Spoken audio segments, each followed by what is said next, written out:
जैसे कि जो मूवी मेलिसा की फेवरेट थी वो फिलिप की भी फेवरेट थी, जो खाना मेलिसा का फेवरेट था वो उसका भी फेवरेट था, जो कार उसकी फेवरेट थी वो उसकी भी फेवरेट थी। दरअसल वो ये इसलिए कर रहा था ताकि मेलिसा को लगे कि इन दोनों के बीच में कोई कनेक्शन है। फिर डिनर खत्म होने के बाद कैरल फिलिप को अपने साथ मस्ती करने के लिए बुलाती है, लेकिन फिलिप का बिल्कुल भी मन नहीं था तो वह उसे मना कर देता है और कहता है कि मेरे पेट में दर्द है। कैरल पूछती है कि तुम मुझे एक बात बताओ, कहीं तुम मेलिसा से आकर्षित तो नहीं हो? वो कहता है कि नहीं, ऐसा कुछ नहीं है, जो कहकर वो सोने चला जाता है। तभी आधी रात में मेलिसा उससे अपनी बजवाने आती है, जिसे देखकर फिलिप कुत्ते की तरह उसके पीछे जाने लगता है, पर तभी उसे वहाँ कमोड पर बैठी हुई कैरल दिखाई देती है, जिसे देखकर वह बुरी तरह डर जाता है। फिर अगली सुबह मेलिसा फिलिप से मिलने आती है, जहाँ वो देखती है कि फिलिप एक्सरसाइज कर रहा था। दरअसल वो मेलिसा को अपनी बॉडी दिखाकर पटाना चाहता था। मेलिसा उसे बाहर बुलाती है और पूछती है कि ये सब क्या है। फिलिप कहता है कि ये मेरी तरफ से तुम्हारे लिए एक तोहफा है, क्योंकि मैंने तुम्हारी लिमोजिन जो तोड़ दी थी। वो कहती है कि तुम्हें ये सब करने की कोई जरूरत नहीं है। इसी बीच कैरल फिलिप को आवाज लगाकर अपने पास बुलाती है और पूछती है कि क्या तुमने मेलिसा को एक नई कार गिफ्ट की है? वो कहता है कि हाँ, क्योंकि मैंने उसकी लिमोजिन तोड़ जो दी थी।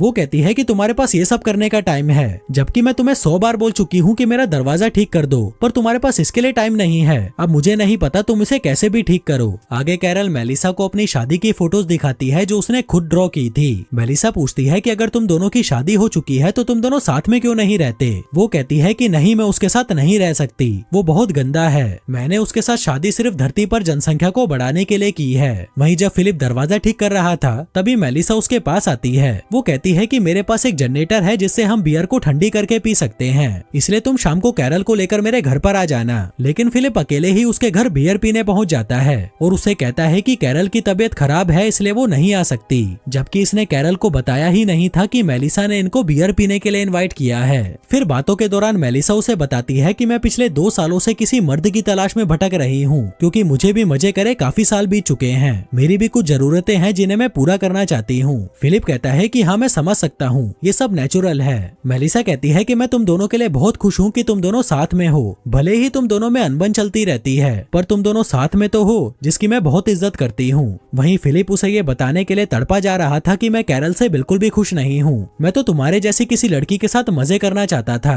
पर मुझे क्या मिला? ये सड़ा हुआ कचरा। मेलिसा कहती है कि मेरी भी किस्मत देखो, मुझे धरती पर मौजूद एक आखिरी मर्द मिला और वो भी शादीशुदा। फिलिप कहता है कि चिंता मत करो, अब वो मर्द शादीशुदा नहीं रहेगा। जिसके बाद वो अपनी शादी तोड़ने के लिए कैरल के पास जाता है, लेकिन वो उसे कुछ कह नहीं पाता, क्योंकि वो उनकी शादी की फोटो से दरवाजे पर टांगने वाला दिल बना रही थी, जो देखकर उसे कैरल पर तरस आ जाता है और वो उसकी फीलिंग्स को हर्ट नहीं करना चाहता था, इसलिए वो चुपचाप वहाँ से अपने घर चला जाता है।